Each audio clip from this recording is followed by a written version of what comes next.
Dalam keuangan, satu prinsip utama yang sering ditekankan ialah kepelbagaian, iaitu jangan letak semua aset dalam satu tempat. Realitinya, setiap instrumen keuangan mempunyai risiko tersendiri.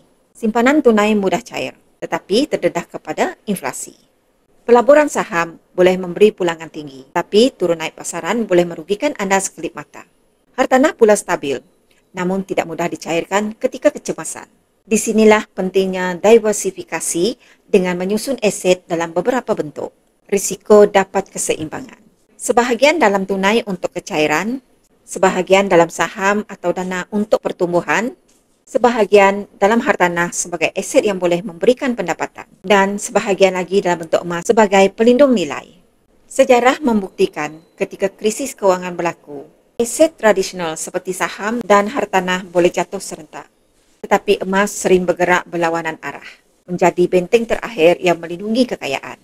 Diversifikasi bukan sekadar strategi simpanan, tetapi langkah bijak untuk memastikan kewangan anda lebih selamat, stabil dan bersedia menghadapi sebarang ketidaktentuan ekonomi. Dengan kata lain, jangan bergantung kepada satu sumber sahaja. Bagi yang berminat untuk mulakan simpanan emas bersama dengan Public Gold, borang sign up di bio saya untuk saya bimbing anda dalam cara dan langkah simpanan emas yang terbaik untuk anda.